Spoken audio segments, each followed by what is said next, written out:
Mes pronostics pour les matchs retour de la Ligue des Champions, le Paris Saint-Germain reçoit Arsenal et le Barça se déplace à l'Inter. Je vais vous donner dans cette vidéo mes avis, mon analyse, sans langue de bois, sans tricher, comme toujours ici sur YouTube, et totalement gratuitement. Donc mettez un like et abonnez-vous bien. Ceux qui vont vouloir les grosses cotes, la cote à 10 qui sera tentée sur cette demi-finale de Ligue des Champions, c'est dans mon canal Telegram que ça va se passer. C'est totalement gratuit, vous aurez accès aux pronostics à partir du moment où vous aurez rejoint le groupe. Ce sera mardi soir à 20 h, donc soyez bien présents. Le lien pour me rejoindre est en description et en commentaire épinglé.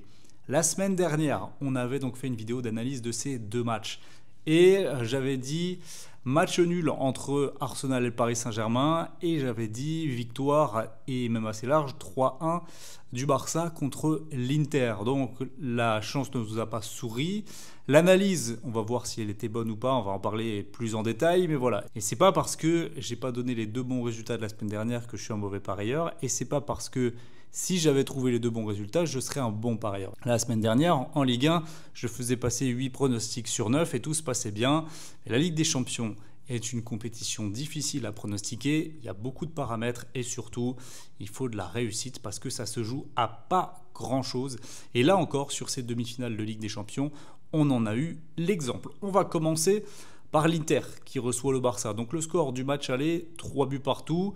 Je vous refais rapidement le scénario. On a l'Inter qui ouvre le score après quelques secondes de jeu à peine, qui double la mise ensuite sur corner, l'une de leurs forces avec une petite passivité du côté du Barça, mais un Inter tranchant. Ils étaient venus avec un plan précis, ils savaient très bien qu'ils n'allaient pas se procurer 10 000 occasions dans la rencontre, mais ils savaient que lorsqu'ils allaient pouvoir se projeter ou avoir des ballons dans la surface, peu importe la situation, il y aurait danger. Il y aurait danger et leur but c'était bien ça. Ils ont mené 2-0, ils se sont fait rejoindre ensuite 2-2.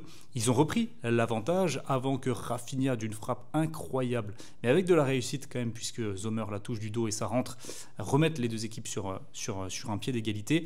Et ensuite un but refusé pour un orteil, là on ne peut pas dire autre chose, pour un orteil à l'Inter, un Mkhitaryan, donc pour le 4-3 de l'Inter. Donc finalement, même si on regarde les statistiques globales avec une domination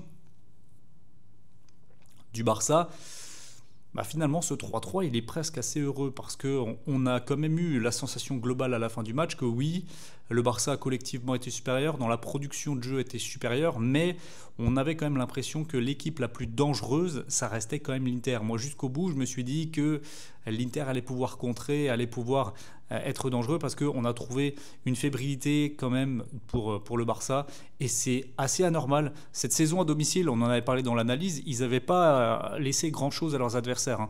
Ils avaient été très costauds offensivement, ils avaient produit un très beau football. Là ils ont produit un très bon football, mais l'Inter a vraiment fait déjouer l'organisation défensive du Barça qui a été à la peine, que ce soit sur les coups de pied arrêtés, sur les phases rapides et même lorsque l'Inter a construit le jeu, sur à peu près toutes les phases de jeu, au final, l'Inter a réussi à se montrer dangereux. Ça ne se matérialise pas trop par d'énormes occasions, même si bon, ils auraient quand même pu mettre 4 buts dans la partie et ça n'aurait pas été volé. C'est quand même une sacrée performance à l'extérieur. Donc un Barça dominateur mais fragile contre un Inter qui a accepté de subir, mais qui est très dangereux, très méchant en contre-attaque. Maintenant, le match retour, ce sera difficile, clairement, de donner un pronostic parce que si j'avais analysé lors du match aller que le Barça ne laissait pas grand-chose à domicile, eh bien c'est l'équipe qui, à l'extérieur, a concédé le plus d'occasions dans toute la Ligue des Champions. Donc, grande méfiance pour le Barça.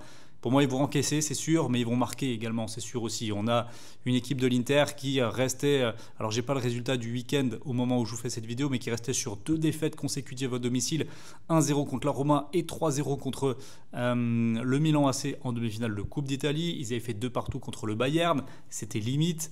Donc ici, selon toute vraisemblance, les deux équipes vont marquer. Je pense que c'est très rassurant de partir sur ce pronostic-là. La cote des bookmakers risque d'être bien basse, mais c'est logique, c'est très logique. Parce que pour moi, ce Barça va encaisser, c'est sûr, mais devant, comment ne pas marquer c'est quand même une équipe qui a montré sur le match aller qui pouvait faire plier à n'importe quel moment la défense de l'Inter pour se créer des occasions. Alors après, pour marquer, voilà, faudra voir si elle a réussi ou pas, mais dans les deux cas, on peut avoir le même genre de match fou. Alors peut-être pas avec autant de buts, peut-être pas 3-3. Ça demanderait que les deux équipes soient très réalistes dès le début du match. Je ne suis pas sûr que ce soit ce scénario-là qui soit envisagé de la part des deux coachs. Je pense que là, du côté du Barça, on s'est quand même fait une belle frayeur. On a intermené 2-0 au bout de 20 minutes. Ça fait peur, donc le Barça va commencer sans doute plus prudemment son match, mais ils vont petit à petit essayer de développer leur jeu. Mon prono, ma sensation, c'est que je pense que l'Inter peut finalement le faire. Ils ont montré beaucoup de sérénité sur ce match aller. Alors le problème, c'est que Lautaro Martinez s'est blessé. C'est quand même lui un petit peu le charisme offensif de cette équipe. Mais il y a un point sur lequel que j'avais sous-estimé sur le match aller, c'est la domination du milieu de terrain. On a eu un Dani Olmo pas bon sur le match aller.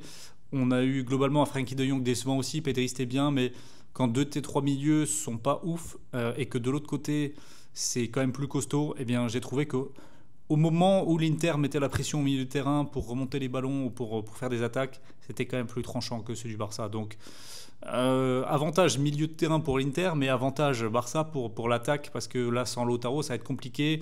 Lewandowski sera apparemment sur le banc, donc peut-être va-t-il rentrer au cours de la seconde période.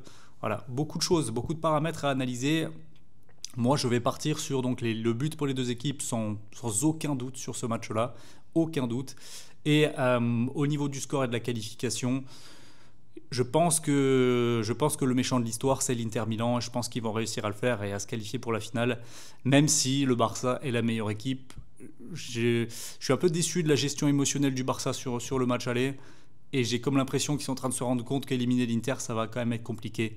Donc pour moi, je vais changer mon fusil d'épaule sur ce match retour et partir sur une qualification de Buzyn de l'Inter, peut-être après prolongation ou tir au but. Parlons maintenant du Paris Saint-Germain. Au Parc des Princes contre Arsenal, match qu'on attend tellement en France, ça va être incroyable mercredi soir. Le Paris Saint-Germain qui a pris l'avantage, logiquement, facilement presque. Une équipe d'Arsenal, j'ai envie de dire méconnaissable, même s'ils ont eu quelques occasions. Je regardais les stats, un seul tir cadré sur la deuxième période alors qu'ils sont menés 1-0 chez eux en demi-finale de Ligue des Champions. C'est pas possible. Il faut, à ce niveau-là, il faut même pouvoir tirer du milieu de terrain s'il le faut, mais montrer autant d'impuissance, notamment dans les 30 dernières minutes, de la 60e à la 90e, alors qu'ils étaient menés, il n'y a pas eu de réaction, on était plus proche du 2-1 que du 2-0 que du 1 partout. Donc Paris a géré de main de maître ce match-là. Ombre au tableau, évidemment, la blessure de Dembélé, mais même avec ça, je pense que ça peut le passer pour le retour.